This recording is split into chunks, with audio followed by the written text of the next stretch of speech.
60 రోజుల్లో మీతో ఇంగ్లీష్ అద్భుతంగా మాట్లాడిస్తాం. వెంటనే కాల్ చేసి జాయిన్ అవ్వండి. నమస్కారం అలగరి రవీంద్రనాథ్ గారు. నమస్తే అండి సిరి గారు. గోల్డ్‌కి సంబంధించి కొత్తగా ఇన్‌కమ్ టాక్స్ కొన్ని రూల్స్ అయితే తీసుకురావడం జరిగింది. ఎస్పెషల్లీ బంగారం ఇంట్లో ఎంతవరకు ఉంచుకోవచ్చు అనే దాని మీద. దానికి సంబంధించిన డీటెయిల్స్ ఏంటి సార్? గోల్డ్ పర్చేజ్ అన్నది మనకొక క్రేజ్‌గా ఫీల్ అవుతాం. అంటే ఎంతైనా గోల్డ్ మనం పెట్టుకుంటాం. అంటే గోల్డ్ బాండ్స్‌లో కొంటాం, గోల్డ్ ఆర్నమెంట్స్‌లో తీసుకుంటాం, గోల్డ్ బార్స్‌లో తీసుకుంటాం, బిస్కెట్ రూపంలో తీసుకుంటాం. రకరకాల రూపంలో గోల్డ్‌ని పర్చేజ్ చేసి మన ఇంట్లో స్టోర్ చేసుకుంటాం. కానీ ఎంతవరకు అంటే ఎన్ని గ్రామ్స్ వరకు గోల్డ్ పర్చేజ్ చేయొచ్చు? దీని మీద లిమిటేషన్స్ ఉన్నాయి.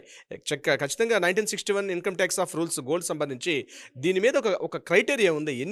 దానికి సంబంధించిన కొన్ని సెక్షన్స్ ఉన్నాయి క్లియర్‌గా కూడా. మనం ఎంతైనా గోల్డ్ పర్చేజ్ చేయాలంటే కుదరదు. ఒక లిమిటేషన్ వరకు మాత్రమే గోల్డ్ పర్చేజ్ చేయాలి. స్పెసిఫిక్‌గా ఇంత బంగారమే మనం కొనుగోలు చేయాలి అన్నట్టు ఉంటుందా సార్? అవునండి సిరి గారు. సో గోల్డ్ ఎంత పర్చేజ్ చేయాలి అనేది నేను మీకు ఆ రూల్స్ చెప్తాను. ప్రధానంగా గుర్తుపెట్టుకోండి, హౌస్ వైఫ్ అయినా, జాబ్ హోల్డర్ అయినా, ముఖ్యంగా ఎవరైనా సరే ఒక మహిళలకు సంబంధించి చెప్తున్నాను. మహిళలు వివాహితైనటువంటి మహిళలు అంటే మ్యారేజ్ చేసుకున్నటువంటి మహిళలైతే ఇంట్లో అప్ టు 500 గ్రామ్స్ వరకు మాత్రమే గోల్డ్ పెట్టుకోవాలి. అంతకు మించి గోల్డ్ పెట్టుకోకూడదు. పెట్టుకోకూడదంటే వివరాలు నేను తర్వాత చెప్తాను దీని కంటిన్యూషన్లో. మ్యారేజ్ కానటువంటి అమ్మాయి అయితే జస్ట్ ఓన్లీ 250 గ్రామ్స్ వరకు మాత్రమే స్టోర్ చేసుకునే అధికారం ఉంటుంది. ఇక మ్యారేజ్ అయినా మ్యారేజ్ కాకపోయినా మేల్ అయితే మాత్రం ఓన్లీ 100 గ్రామ్స్ వరకు మాత్రమే లిమిటేషన్స్ ఉన్నాయి. అంతకు మించి పర్చేజ్ చేసి ఇంట్లో పెట్టుకోకూడదు. పర్చేజ్ చేసి పెట్టుకుంటే ఏమవుతుంది? ఒకవేళ ఇన్కమ్ ట్యాక్స్ రైట్స్ అయ్యేటప్పుడు ఆ ఎక్స్ట్రా ఏదైతే మీరు ఇప్పుడు నేను చెప్పినటువంటి ఈ క్రైటీరియా కాకుండా అదనంగా ఎంతైతే గోల్డ్ పెట్టుకుంటారో దాని మీద మీరు ప్రూఫ్స్ చూపించాలి. ఒకవేళ ప్రూఫ్స్ మీరు చూపించకపోతే ఆ మొత్తాన్ని పూర్తిగా ఇన్కమ్ ట్యాక్స్ వాళ్ళు స్వాధీనం చేసుకునే హక్కు ఉంటుంది ఇన్కమ్ ట్యాక్స్ డిపార్ట్మెంట్కి. అంటే సరైనటువంటి పత్రాలు, అంటే మీరు ఎంత రూపంలో పర్చేజ్ చేశారు, ఏ ఏ కారణాల రీత్యా పర్చేజ్ చేశారని మీరు సరైనటువంటి ఆధార రేటుని రుజువు పత్రాలు చూపించకపోతే ఆ ఎక్స్ట్రా ఉన్నటువంటి గోల్డ్ ఏదైతే ఉందో పూర్తిగా గవర్నమెంట్ స్వాధీనం చేసుకుంటుంది. No doubt at all. ఇంకా నేను మరి కాస్త క్లియర్గా చెప్తాను. వారసత్వ రూపంగా ఉన్నటువంటి గోల్డ్ ఏదైతే ఉందో దానికి పెద్దగా మీరు సరైన పత్రాలు చూపిస్తే దాని మీద ఎటువంటి కూడా రైట్స్ అయితే ఉండదు. దాని మీద ఎటువంటి ట్యాక్స్ కూడా చెల్లించాల్సిన అవసరం అయితే ఉండదు. ఓకే. అలా కాకుండా నేను చెప్పినటువంటిది మీరు పర్చేజ్ చేసినటువంటిది గోల్డ్ విషయంలో మాత్రం తప్పనిసరిగా ఈ లిమిటేషన్స్ ఉంటుంది. 500 అంటే మ్యారేజ్ అనేటువంటి అమ్మాయిలు అయితే ఖచ్చితంగా వాళ్ళైతే 500 గ్రామ్స్ వరకు పెట్టుకోవచ్చు. మ్యారేజ్ కానటువంటి అమ్మాయిలు 250 గ్రామ్స్ పెట్టుకోవచ్చు. మేల్ అయితే మేల్ ఓన్లీ 100 గ్రామ్స్ వరకు పెట్టుకోవచ్చు. ఇక ఇన్కమ్ ట్యాక్స్ రూల్స్ ప్రకారం ఇన్కమ్ ట్యాక్స్ 1961 యాక్ట్ ప్రకారం ఏం చెప్తుందంటే అదనంగా మీరు ఏదంటే మనం పర్చేజ్ చేసినప్పుడు 3% జీఎస్టీ ఆల్రెడీ మనం తీసుకుంటాం. ఆల్రెడీ 3% జీఎస్టీ ఉంటుంది. ఇక ఆ ఎక్స్ట్రా ఉన్నటువంటి గోల్డ్ ఏదైతే ఉంటుందో దాని 2 రకాలుగా ఉంటుంది.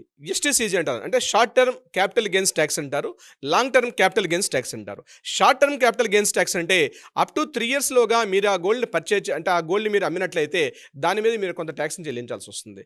లాంగ్ టర్మ్ అంటే ఆఫ్టర్ 3 ఇయర్స్, అంటే ఈరోజు గోల్డ్ పర్చేజ్ చేశారు, మరలా ఆ గోల్డ్ని ఆఫ్టర్ 3 ఇయర్స్ అమ్మారు అనుకోండి. ఆ పెరిగినట్టు గోల్డ్ అంటే 3 ఇయర్స్ బ్యాక్ ఏదైతే గోల్డ్ కాస్ట్ ఉందో ఆఫ్టర్ 3 ఇయర్స్ తర్వాత అమ్మినప్పుడు ఆ గోల్డ్ కాస్ట్ ఎంతైతే ఉందో దాని మీద మీరు అప్ టు 20% వరకు ట్యాక్స్ మీద అయితే పే చేయాల్సి వస్తుంది. దీంట్లో long term capital gains tax అంటారు, ప్లస్ మీకు ఇండెక్సేషన్ వస్తుంది. ఈ రెండు కలిపి మీరు అక్కడ పే చేయాల్సి వస్తుంది. 20% ఆఫ్ ట్యాక్స్ మీద పే చేయాల్సి వస్తుంది.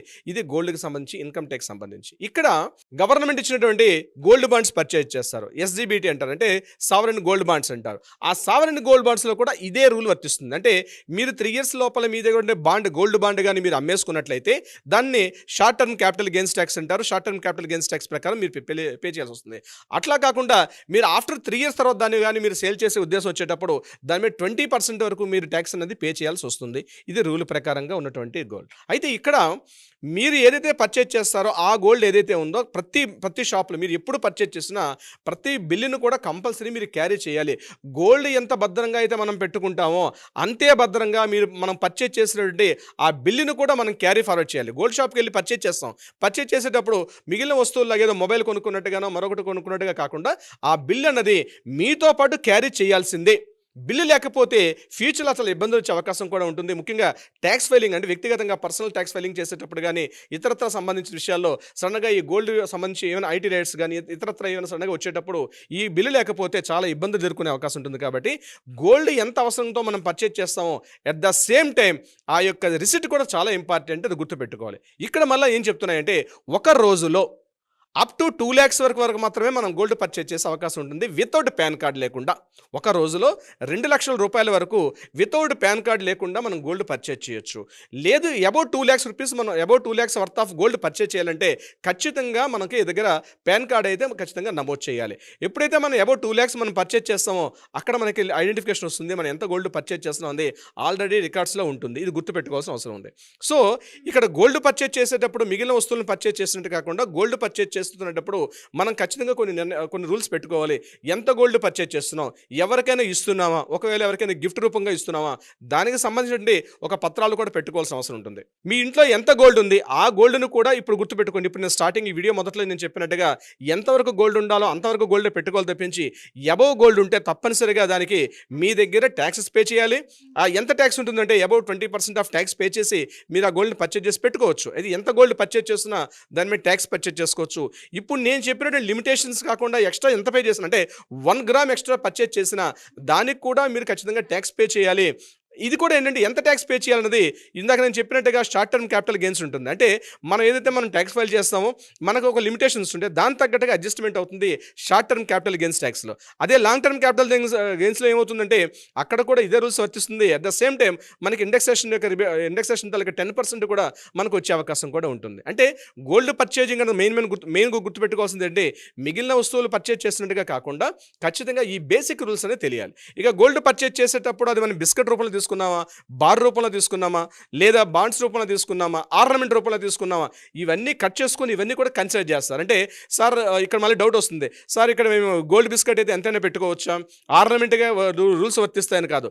మీరు గోల్డ్ అనేది ఆర్నమెంట్ రూపంలో ఉన్నా, బాండ్స్ రూపంలో ఉన్నా, బార్స్ రూపంలో ఉన్నా, బిస్కెట్ రూపంలో ఉన్నా మొత్తం అంతా కూడా కన్సిడర్ చేస్తారు. సో ఆర్నమెంట్లో ఎక్కువ ఉంటుందని, బార్స్ రూపంలో తక్కువ ఉంటుందని, లేదా బిస్కెట్ రూపంలో ఉంటే ఎక్కువ ఉంటుంది అట్లా కాకుండా గోల్డ్ అనేది అది ఏ షేప్లో ఉన్నప్పుడు కూడా దాన్ని గోల్డ్గానే కన్సిడర్ చేస్తారు. కాబట్టి నేను చెప్పేది ఏదైతే ఇప్పుడు 500 grams నేను చెప్పానో అంటే మ్యారేజ్ అయిన అమ్మాయి ఏదైతే 500 grams ఉంటుందో అది బార్ రూపంలో ఉన్నా, బిస్కెట్ రూపంలో ఉన్నా, లేదా బాండ్స్ రూపంలో ఉన్నా, లేదా ఆర్నమెంట్ రూపంలో ఉన్నా, ఎలా ఉన్నా ఒకటే కన్సిడర్ చేస్తారు. అంటే ఇందులో ఎక్కువ ఉంది కాబట్టి తక్కువ చూపించవచ్చు అంటే అట్లాంటి రూల్స్ ఉన్నాయి. మనకి 1961 ఇన్కమ్ ట్యాక్స్ రూల్స్ అనేవి చెప్పట్లేదు. కాబట్టి ఇప్పుడు ఏదైతే మనం చెప్పుకున్నాం రూల్స్ అండ్ రెగ్యులేషన్స్ దీని తగ్గట్టుగా మీ యొక్క ట్యాక్స్ డిడక్షన్స్, ట్యాక్స్ ఎగ్జామ్షన్స్ అని పెట్టుకొని దాని తగ్గట్టుగా వెళ్తే మీకు ఫ్యూచర్లో భవిష్యత్తులో ఏదైనా ఇబ్బందులు రాకుండా ఉండే అవకాశం కూడా ఉంటుంది. సిరి గారు, great information sir. Thank you so much. Thank you so much అండి సిరి గారు. సుమన్ టీవీలో మీ పర్సనల్ అండ్ బిజినెస్ ప్రమోషన్స్ కోసం కింది నెంబర్కి కాంటాక్ట్ చేయండి.